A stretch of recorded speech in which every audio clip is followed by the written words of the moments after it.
नमस्कार दर्शकों, मैं हूं शाजिद थॉमस और आप देख रहे हैं बीटीवी इनसाइड न्यूज़ की खास पेशकश आमने सामने। आज हम बात करेंगे उद्योग और चुनौतियों को लेकर। हमारे साथ आज बतौर मेहमान उपस्थित हैं बाल्को के संवाद प्रमुख श्री बीके श्रीवास्तव जी और श्रमिक नेता श्री बीएन शुक्ला जी।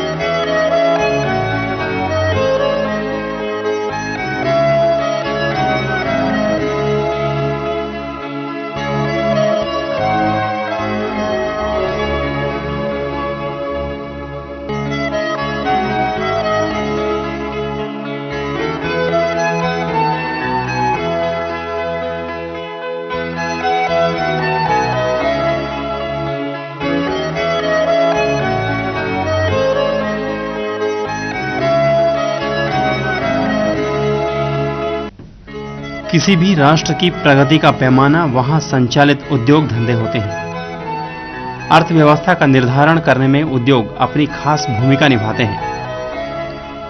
यहां पर कहना गलत नहीं होगा कि उद्योगों की स्थापना से बड़ी संख्या में लोगों को रोजगार प्राप्त होता है, तो बहुत बड़े क्षेत्र में सामुदायिक विकास को बढ़ावा मिलता है। औद्योगिक अशांति, आर्थिक मंदी और आए दिन होने वाली हड़ताल और कामकाज ठप होने से उद्योगों को चलाना अब आसान काम नहीं रह गया है। सरकारी उद्योगों को तमाम तरह की सहूलियत सरकार की ओर से मिल भी जाती है, लेकिन निजी उद्योगों के साथ ऐसी बात नहीं है। ऐसे में उद्योगों पर निवेश करने के बारे में हर कोई पहले विचार करना चाहेगा ही।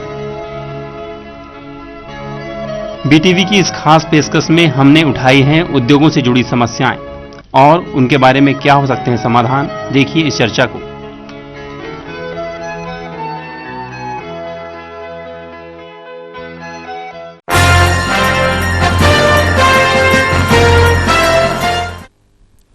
देश के प्रथम प्रधानमंत्री पंडित जवाहरलाल नेहरू ने उद्योगों को आधुनिक भारत के तीर्थ की संज्ञा दी थी। उनका मानना था कि किसी भी देश के विकास के लिए उद्योग आवश्यक हैं। उद्योगों के बारे में यह धारणा एक तरह से सच साबित होती प्रतीत हो रही है। उद्योग किसी भी इलाके के लिए विकास के ताने वाले बुन रहे हैं तो लोगों को रोजगार के अपार मौके भी मुहैया करा रहे हैं। आज उद्योग के सामने कई प्रकार की समस्याएं हैं, चुनौतियां हैं। इस मसले पर आज हम चर्चा करेंगे। चर्चा में सहभागी बन रहे हमारे मेहमान हैं बाल्को कंपनी के संवाद प्रमुख श्री बीके श्रीवास्तव जी और श्रमिक नेता श्री बीएन शुक्ला जी। आप दोनों का स्वागत है इस खास कार्यक्रम में। इस कार्यक्रम जी श्रीवास्तव जी, ये बताइए, मौजूदा परिप्रेक्ष्य में देश में उद्योगों की स्थिति को आप कहां पाते हैं? देखिए, जैसा आपने कहा कि उद्योग देश की मजबूती के लिए एक बहुत ही आवश्यक तत्व है।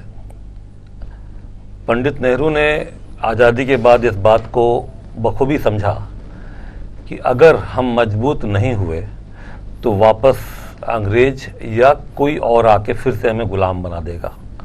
और इसी बात को लेकर उन्होंने जो सपना देखा और जो सोचा, आज उसी का परिणाम है कि देश में लगभग 250 बड़े उद्योग चल रहे हैं और हजारों या लाखों छोटे उद्योग यहाँ पर हैं। इन सारे उद्योगों ने देश को एक ऐसी मजबूत स्थिति में लाकर खड़ा कर दिया है जिसकी वजह से आज भारत का दुनिया भर में नाम है। आज कुछ लोग भारत को टॉप 20 में मानते हैं, कुछ लोग भारत को टॉप 10 में मानते हैं या 8 में मानते हैं।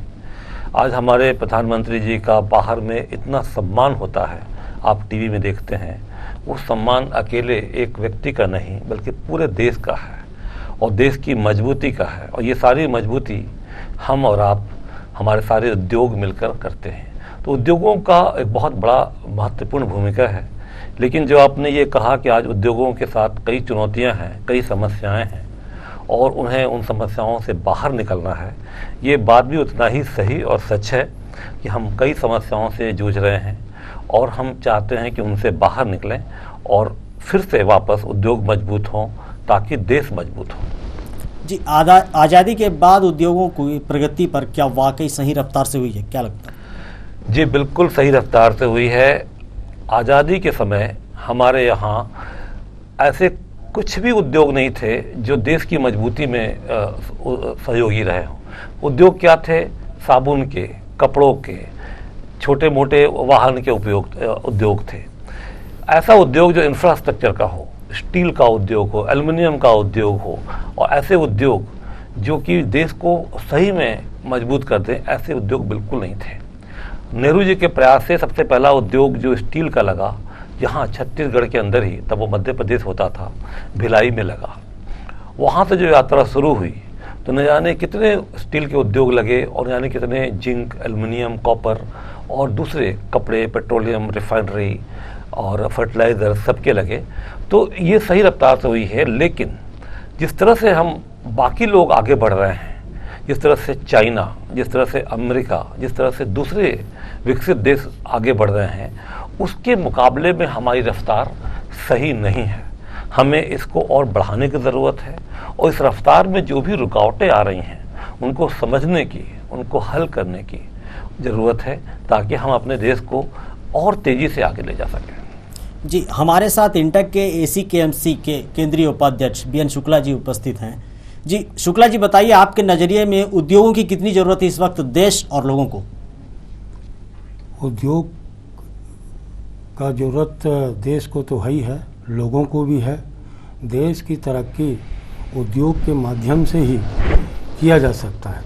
उद्योग का अत्यंत आवश्यकता तो है ही है, परंतु उस उद्योग से देश का फ़ायदा जब हो सकता है जब जहाँ उद्योग खुले वहाँ स्थानीय लोगों को फ़ायदा मिले, प्राथमिकता मिले। जिनकी ज़मीन वमीन गई हैं इनको आसपास सब ये सुविधा मिले। उद्योग खुलता है, उसका फ़ायदा देश और जनता को ज़रूर होता है, लेकिन उसका नुकसान भी उठाना पड़ता है स्थानीय जनता को। जैसे कि जहाँ भी उद्योग लगेगा वहाँ का पर्यावरण ज़रूर प्रदूषित होता है, दूषित होता है। जब भी उद्योग लगे तो उस उद्योग को चाहिए कि वो पर्यावरण जितना भी नुकसान हो रहा है उसकी भी पूर्ति करने का एक रणनीति तय होना चाहिए। मेन पर्यावरण जल और जंगल से होता है। आज देखने को मिलता है कि चाहे बड़ी नदी हो, नाला हो, जहाँ पानी और जल की सुविधा है उद्योग वहीं बैठाया जाता है। लेकिन उद्योग बैठने के बाद जब उस नदी या नाले की आप जाके देखिए तो जिससे कि नदी और नाले के किनारे जितने गांव शहर बसे हैं उनका जल से पूर्ति होता था, आज पीने के लायक नहीं, वो नहाने के लायक भी नहीं है। इसकी भी व्यवस्था पर्याप्त मात्रा में होना चाहिए कि उद्योग लगे लेकिन फ़ायदे के साथ साथ नुकसान भी बहुत कम हो। ये व्यवस्था बहुत ज़रूरी है और स्थानीय लोग को फ़ायदा मिलना ज़रूरी है। तो क्या लगता है आपको कि पर्यावरण का जो प्राकृतिक संतुलन है वो बिगड़ रहा है उद्योगों के आने से, क्या लगता है शुक्ला जी? बिल्कुल, जब तक उद्योग नहीं लगे रहता और तब तक तो सब चीज़ बात होता है कि हम जितना जंगल काटेंगे, जितना पेड़ पौधा काटेंगे उतना पेड़ पौधा लगाया जाएगा, जल को सुरक्षित बनाया जाएगा। ऐसा कोई काम नहीं किया जाएगा जिससे कि जल और नदी नाले दूषित हों। परंतु उद्योग लगने के बाद उद्योगपति अपने उद्योग में ज़्यादा ध्यान देते हैं, पर्यावरण की सुरक्षा में कम ध्यान देते हैं। ज़्यादातर जो निजी उद्योग हैं उससे भी ज़्यादा लापरवाह जो है वो केंद्र और राज्य का जो उद्योग है वो ज़्यादा लापरवाही करते हैं, जबकि उनकी जिम्मेदारी अधिक बनती है। जब सरकारी जो उद्योग हैं वो अगर अपनी जिम्मेदारी का निर्वाह करेंगे तो ऐसा नहीं होगा कि निजी उद्योग वाले निर्वाह करने से चूकें। जी शुक्ला जी, आपके हिसाब से किस श्रेणी के उद्योग समग्र तौर पर लाभकारी साबित हो सकते हैं? देखिए, लघु उद्योग तो अगर हो तो ज़्यादा फायदेमंद है, घर बैठे लोग बाग को रोज़गार मिलेगा। जो बड़े उद्योग हैं अगर उसमें छोटे छोटे जो पार्ट्स हैं जो घर में बना के पहुंचाया जा सकता है या घरेलू उद्योग से उसकी पूर्ति की जा सकती है, ऐसे काम जो है बड़े उद्योग घरेलू उद्योग को देना चाहिए जिससे कि वो फ़ायदा उठा सकें इस सब का। जी श्रीवास्तव जी, क्या आप मानते हैं छत्तीसगढ़ और देश में कुछ समय से उद्योगों के लिए वातावरण अनुकूल नहीं है? देखिए, पूरे देश में और छत्तीसगढ़ उसमें शामिल है, उद्योगों को बहुत सपोर्ट मिलता है सरकार की तरफ से, राज्य सरकार की तरफ से, केंद्र सरकार की तरफ से, और अगर वो सपोर्ट नहीं मिलता तो उद्योग आज यहाँ तक नहीं पहुँचते। लेकिन जैसा मैंने कहा कि पूरी दुनिया में जो रफ्तार है उद्योगों के आगे बढ़ने की और विकसित होने की, और जिस तरीके से वो आगे जा रहे हैं, वो रफ्तार हमारे यहाँ नहीं है। उस रफ्तार को पकड़ने के लिए, उस रफ्तार तक आने के लिए हमें फिर से राज्य सरकार की, फिर से केंद्र सरकार की मदद की ज़रूरत है। और बिना इन दोनों सरकारों के मदद के हम अपने मौजूदा स्पीड को और आगे नहीं ले जा सकते। और यहाँ पर मैं आपसे सहमत हूँ कि हमें थोड़ा और सहयोग की ज़रूरत है राज्य सरकार से और देश से, केंद्र सरकार से, क्योंकि हम दुनिया से कम्पीट करना चाहते हैं और बिना दुनिया से कम्पीट किए हमारा सर्वाइवल, हमारा एग्जिस्टेंस ही संभव नहीं है। आज जितना भी आप देखते हैं कि आज एल्युमिनियम की बात कर ले, मैं वहाँ काम करता हूँ, उसका जो प्राइस है वो दुनिया के से तय होता है, LME से तय होता है, वो यहाँ भारत में या कोरबा में तय नहीं होता है। अब पूरे दुनिया के लोग, उनका जो कॉस्ट ऑफ प्रोडक्शन है वो कम है और हमारा कुछ ज़्यादा है, जिसकी वजह से हमारा लाभ कम हो गया पहले, और आज तो हम घाटे में चल रहे हैं, जिसकी वजह से एक संकट आ गया है कि या तो उद्योग बंद हो जाएगा या लोगों को उसमें से हमें कम करना पड़ेगा। ये दोनों ही स्थिति ठीक नहीं है। इसके लिए उपाय क्या है कि राज्य सरकार, केंद्र सरकार हमें जिस तरह से मदद कर सके, चाहे वो टैक्स के में कटौती करके, चाहे जो बाहर से आयात होता है उसमें आयात शुल्क बढ़ा के, जिस तरीके से हमें मदद कर सके और करेंगे तभी उद्योग बचेंगे, तभी उसके अंदर जो लोग काम कर रहे हैं वो सुरक्षित रहेंगे। तो मैं आपसे सहमत हूँ कि आज जो हमें सपोर्ट मिल रहा है वो कम पड़ रहा है। हमें और सपोर्ट की ज़रूरत है दोनों जगह से, राज्य से भी और केंद्र से भी, ताकि हम और स्पीड से आगे बढ़े और पूरी दुनिया से मुकाबला करें। जी श्रीवास्तव जी, जो मंदी की बात कर रहे हैं, इससे निपटने के लिए आप लोगों ने कुछ योजना बनाई है? बनाई है। देखिए, मंदी का जो है वो दो चीज़ से जुड़ा हुआ है। पहला ये है कि जो ग्लोबल मंदी आई हुई है उसमें हमारा बहुत बड़ा रोल नहीं है, बहुत बड़ी भूमिका नहीं है। पूरे दुनिया को ठीक करना हमारे हाथ में उतना नहीं है। लेकिन हम लोग क्या ठीक कर सकते हैं, हम लोग कहाँ पर समस्या को निपटने के लिए कुछ काम ले सकते हैं, एक्शन ले सकते हैं और कदम उठा सकते हैं, वो ये है कि हम अपने कॉस्ट ऑफ प्रोडक्शन को कम करें, ताकि इस जो चुनौती का सामना कर सकें और हमारा प्रॉफिट में ना रहे तो कम से कम बराबर तो रहे। उसके लिए हम लोगों ने कई कदम उठाए हैं। अपने पूरे डिपार्टमेंट के साथ रोज़ मीटिंग हो रही है कि कहाँ पर हम लोग खर्चों को और कम कर सकते हैं। पूरे एम्प्लॉयज़ को हम लोगों ने इन्वॉल्व किया है कि आप आइडिया दें, आप कोशिश करें कि आप जहाँ तक हो सके कम कर सकते हैं। तो हम लोगों ने अपने यहाँ पर डिपार्टमेंट लेवल में, एम्प्लॉय लेवल में पूरी कोशिश कर रही है, दिन रात हर रोज़। और हम सरकार से भी अनुरोध कर रहे हैं कि हमें जहाँ भी मदद कर सकते हैं आप हमें ज़रूर करें। जैसे कि आज बाहर से स्क्रैप आ रहा है, बहुत सस्ते दामों में आ रहा है, जिसकी वजह से यहाँ का सामान लोग नहीं खरीद रहे हैं। तो वो जैसे स्टील में किया है उन लोगों ने कि स्टील में आयात शुल्क बढ़ा के बराबर किया है, ताकि अब हमारे पास एट पार हो गया है, यहाँ का सामान बाहर का सामान बराबर दाम मिल रहा है, जिसको जो लेना ले ले। हमारा स्क्रैप बाहर से आ रहा है, चाइना से आ रहा है, गल्फ से आ रहा है, वो बहुत ही सस्ते दाम में वो लोग हमको यहाँ सप्लाई कर दे रहे हैं, जिसकी वजह से हमारा जो सामान है वो लोग कम खरीद रहे हैं। तो यहाँ हम सरकार से सपोर्ट के लिए हम कोशिश कर रहे हैं, अनुरोध कर रहे हैं, और अंदर में जो बताया मैंने आपको कि हम कॉस्ट ऑफ प्रोडक्शन को कम कर रहे हैं। जी जी जी। कुछ मजदूरों की छटनी की बातें भी बीच में सामने आ रही थी। मैं आपकी कंपनी की बात करूँ तो उसमें कितनी सत्यता है श्रीवास्तव जी? देखिए, आखिरी दम तक हम लोग लड़ते हैं कि मजदूरों को छटनी को हम लोग कभी नहीं करना पड़े। हमारे CEO रमेश नायर साहब ने भी ये एक मीटिंग बुला के, यूनियन की मीटिंग बुला के, कि ये एकदम ही अभी कार्ड पर नहीं है, एकदम कार्ड पर नहीं है कि हम लोग ऐसा कुछ करेंगे।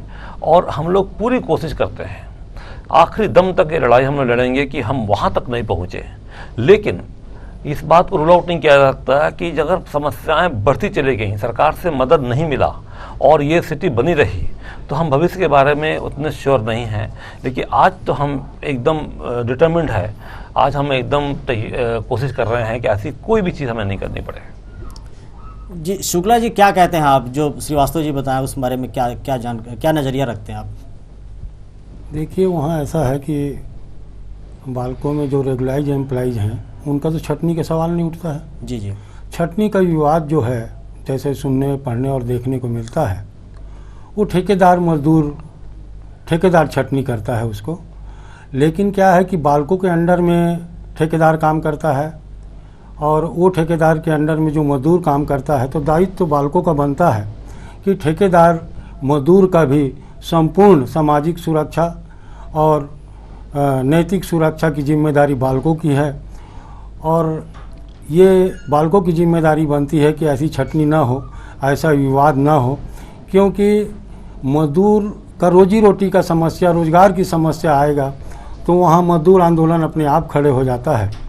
इसलिए बाल्को प्रबंधन को चाहिए कि अपने ठेकेदार जो उनके अंडर में काम कर रहे हैं उनको विधि विधान पूर्वक कार्य लें और उनको सख्त हिदायत दें कि ऐसा कोई कार्य न करें जो मजदूर को नुकसान हो, जिससे कि ऐसे विवाद की स्थिति उत्पन्न ही नहीं होगी। जी श्रीवास्तव जी, देखा जाता है कि हमेशा जो है निजी जो कंपनियां हैं उसमें जो है विवादों की स्थिति बनी रहती है, जबकि अगर बाकी जो कंपनियों को देखा जाए तो ACCL, NTPC में इस तरह के विवाद नहीं आते। क्या कहना आपका, आखिर उसकी वजह क्या है? देखिए, उद्योग तो उद्योग ही हैं, लेकिन मैं आपसे सहमत हूं कि जो निजी उद्योग हैं उससे लोगों का जो एक्सपेक्टेशन है, लोगों की जो उनसे अपेक्षाएं हैं वो कुछ ज़्यादा हैं।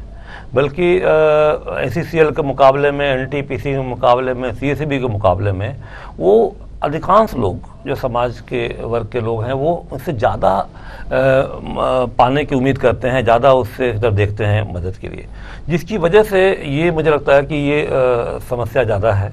यही जब बाल्को था, जब PSU था, तो उनकी कोई ज़्यादा उम्मीद नहीं थी और सब कुछ बिल्कुल ठीक चल रहा था। जैसे ही वो निजी हुआ वैसे लोगों की अपेक्षाएं बढ़ गई, लोगों के एक्सपेक्टेशन बढ़ गए और उसी वजह से वहाँ पर वो छोटे मोटे प्रॉब्लम्स क्रिएट होने लगे। शुक्ला जी, जब उद्योगों से विकास को बढ़ने में मदद मिलती है तब ये बार बार के आंदोलनों के हालत क्यों बन जाते हैं? देखिए, ऐसा है कि उद्योग से विकास तो ज़रूर बढ़ता है, लेकिन वो विकास किसका बढ़ रहा है?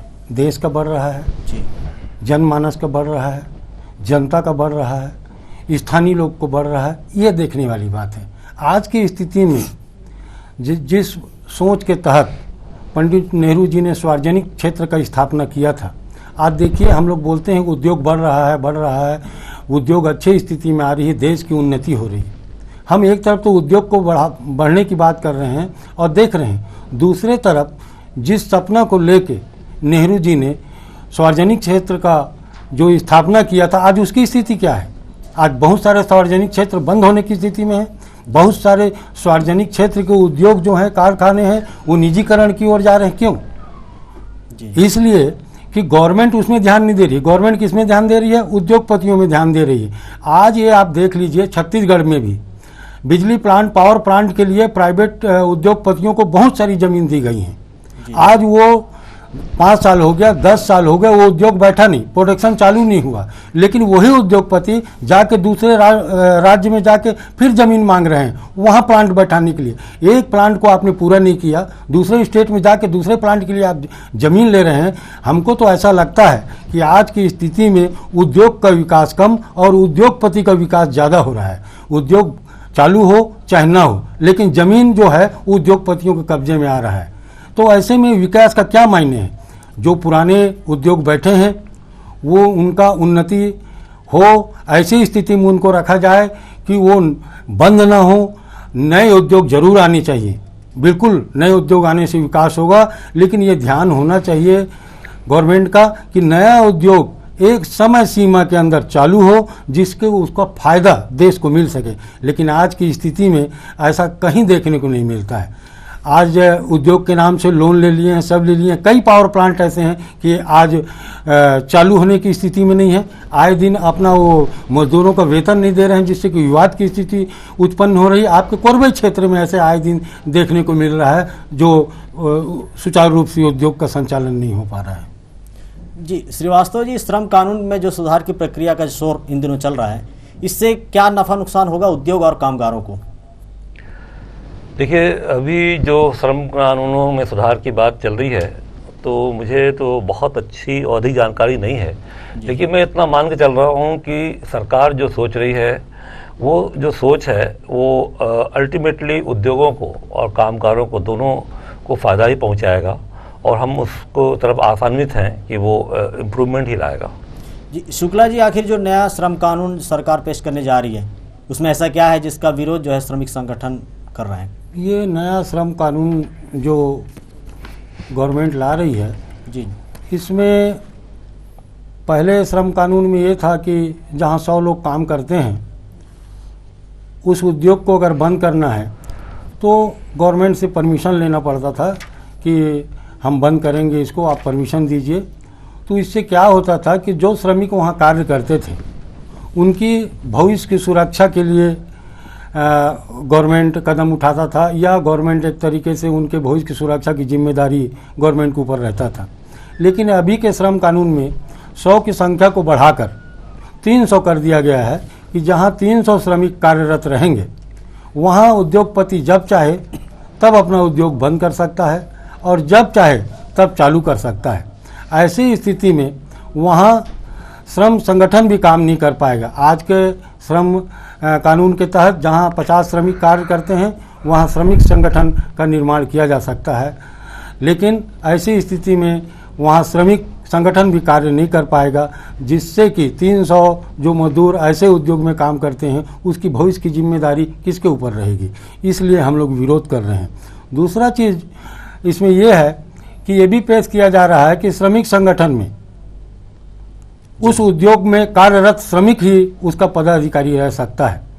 अभी सभी श्रमिक संगठनों में ऐसा प्रावधान है कि 1-2 लोग राजनीतिक से और समाज सेवक से पद दिया जाता है जो श्रमिक संगठन में काम करते हैं श्रमिक के भलाई के लिए। ऐसी स्थिति में क्या है कि जब श्रमिक जो काम कर रहा है उस उद्योग में वही श्रमिक संगठन में रह सकता है या उसका अगुवाई कर सकता है। ऐसी स्थिति में ये रहता है, आज भी हम लोग काम करते हैं, हम लोग भी काम कोयला क्षेत्र में कर रहे हैं, श्रमिक संगठन चला रहे हैं, लेकिन कहीं न कहीं प्रबंधन का दबाव श्रमिक संगठन या पदाधिकारी पर रहता है कि तुम नौकरी में हो। ऐसी स्थिति में जब श्रमिकों की भलाई की बात आती है, जो एम्प्लॉइज नहीं रहते हैं, ऐसे श्रमिक नेता जो हैं वो खुल के लड़ते हैं आगे आके, जिससे कि श्रमिक और श्रमिक संगठन का फायदा होता है। इसका विरोध के लिए ऐसे कई श्रमिक विरोधी जो अभी पेश कर रहे हैं, जिसका विरोध में अभी 2 तारीख को सितंबर में राष्ट्रव्यापी हड़ताल होना है। इसी के संबंध में अभी श्रमिक संगठन के हमारे उच्च शीर्ष के पदाधिकारी जो हैं प्रधानमंत्री जी से भी मुलाकात किए, लेकिन कोई ठोस पहल नहीं किया गया है। देखिए भविष्य में क्या होता है। अभी तो तय है कि इसके विरोध में 2 तारीख को हड़ताल होगा। जी शुक्ला जी, देखा जाता है कि बार बार जो है हड़ताल की चेतावनी दे दी जाती है, लेकिन हड़ताल के एक दिन पूर्व या उसी रात को जो है समझौता हो जाता है, तो इससे जो है जो मजदूर रहते हैं उनको आघात पहुंचता है। क्या राय है आपकी इसमें? नहीं, ऐसा कोई बात नहीं है कि मजदूर को आघात पहुंचता है। श्रमिक संगठन सबसे पहले मजदूर का हित देख के ही जो फैसला लेता है।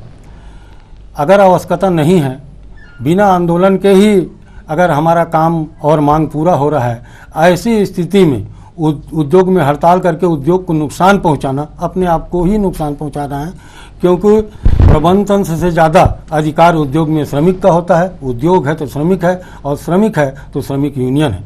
इसलिए जो भी फैसला है और हमारे शीर्ष नेता लोग लेते हैं, उद्योग और श्रमिक हित को देख के ही लेते हैं। उसमें कभी हताश हमारा मजदूर नहीं होता है, मजदूर हमारे श्रमिक संगठन के साथ हैं।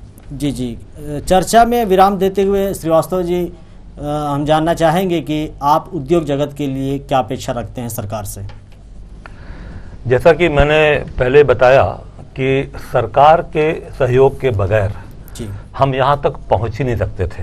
हर कदम पर सरकार का सहयोग मिला है और उसकी वजह से ही आज उद्योग या आज देश यहाँ तक पहुँचा है। लेकिन आज जो चुनौती है हमारे सामने, वो सिर्फ देश के अंदर ही नहीं, अब हम लोग पूरे दुनिया के साथ मुकाबला कर रहे हैं और अगर हम लोग पीछे रह जाएंगे तो हम लोग छोटे होते चले जाएंगे, कमज़ोर होते चले जाएंगे। तो जब दुनिया से मुकाबला करना है तो जिस तरीके का सपोर्ट, जिस तरह का सहयोग, जिस तरह के वर्किंग है आज चाइना में, अमेरिका में और दूसरे यूरोपीय कंट्रीज़ में, वैसा ही सहयोग की अपेक्षा हम सरकार से रखते हैं। ये सहयोग कहाँ चाहिए हमें? ये सहयोग चाहिए टैक्सेस के फॉर्म में। आज बाहर से जो टैक्स हमको देना पड़ रहा है, आयात शुल्क बहुत कम है, उनको बहुत फ़ायदा पहुंच रहा है बाहर के लोगों को, वो नहीं होना चाहिए। आज हमारे पास जो टैक्सों का बोझ पड़ रहा है बहुत ज़्यादा, उसमें थोड़ा सा सरकार सोचे कि हम कैसे इन्हें राहत दे सकते हैं। आज जितने भी नियम हैं, जितने कानून हैं, इतने तरह के लाइसेंसेज, एनओसीज, जितने तरह के नो ऑब्जेक्शंस हैं, वो सब इतनी जटिल प्रक्रिया हो गई है और इतना समय लग रहा है कि वो हमारा स्पीड कम हो जा रहा है। हम जो सुनते हैं अपने उद्योगपतियों से जो चाइना में काम कर रहे हैं और दूसरे कंट्री में काम कर रहे हैं, हमारे मुकाबले में वो 25% एफर्ट करते हैं, उनका काम हो जाता है। हम लगातार यहाँ से वहाँ दौड़ते भागते रहते हैं, तब जाके हमें रास्ता मिलता है चलने के लिए। हम चाहते हैं सरकार से कि इन बातों को समझा जाए। एक नहीं, कई जगह ऐसा है जहाँ पर सरकार चाहे तो उद्योगों को मदद कर सकते हैं, और अगर उद्योग आगे बढ़ेंगे तो सरकार मजबूत होगी, देश मजबूत होगा, भारत मजबूत होगा। जी शुक्ला जी, चलते चलते कामगारों के लिए आप क्या संदेश देना चाहेंगे? यही है कि कामगारों के लिए पहले अपने कर्तव्य के प्रति सजग रहें, कर्तव्य को पूरा करने के उपरांत अपने अधिकार के प्रति जरूर लड़ें, और आने वाले समय में ठेकेदारी मजदूर के माध्यम से ही उद्योग को चलना है। इसलिए हम चाहते हैं कि जो रेगुलाइज एम्प्लॉइज को सुविधा मिलता है और उद्योग में काम करते हैं, उसी प्रकार की सुविधा ठेकेदारी मजदूर को ही मिले, जिससे कि उद्योग के साथ साथ मजदूर की भी तरक्की हो सके। जी शुक्ला जी, ठेकेदारी मजदूरों की बात आ गई है, तो ठेकेदारी मजदूरों का जो है शोषण होता है, इस पे आप लोग ने इस पे आप लोग क्या कदम उठा रहे हैं? इसमें जैसे कोल फील्ड की बात है, तो कोल फील्ड में जो कोल इंडिया द्वारा निर्धारित कर दिया गया है न्यूनतम वेतन, जो खदान के अंदर काम करेंगे, जो कोयला उद्योग से जुड़े हुए काम करेंगे, उनको निर्धारित कर दिया गया है कि इतना उनको वेतन देना है, और वो सुनिश्चित है, वो चालू हो चुका है देना। लेकिन जो सिविल वर्क है और अन्य वर्क है, वो स्टेट गवर्नमेंट के तहत आते हैं, और स्टेट गवर्नमेंट का जो उनका निर्धारित वेतनमान है उसके तहत पेमेंट होना चाहिए। अगर नहीं होता है और संगठन को शिकायत मिलता है तो उसके लिए हम लोग जरूर प्रयास करेंगे और लड़ेंगे। सारे कायदे कानून बना दिए शुक्ला जी, लेकिन ज़मीनी हकीकत यह है कि आज भी मजदूरों को जो है ठेकेदार अपने हिसाब से उनका भुगतान करता है। जी, ये कहना सही है, और इसके लिए हम लोग भी बोलते हैं, और इस चीज़ के निवारण के लिए चाहे वो सिविल वर्क हो, छोटा ठेकेदार हो, बड़ा ठेकेदार हो, हमारे यहाँ सब का पेमेंट जो है बैंक से कर दिया गया है। और उसके उपरांत भी अगर ठेकेदार जाके बैंक में पेमेंट करा के अपने मजदूरों से पैसा वापस ले रहा है, तो अब इसकी जिम्मेदारी कौन उठा सकता है? इसके लिए अगर मजदूर खड़ा होता है तो संगठन उसके साथ में है। जी, आज की इस चर्चा में बस इतना ही। अपने कीमती समय के साथ BTV न्यूज़ की चर्चा में हिस्सा लेने और अपने उपयोगी विचार देने के लिए आप दोनों मेहमानों का हार्दिक आभार। अगली चर्चा में मुलाकात होगी एक नए व्यक्तित्व के साथ। तब तक के लिए हमें दीजिए इजाज़त, और आप बने रहिए BTV इनसाइड न्यूज़ के साथ।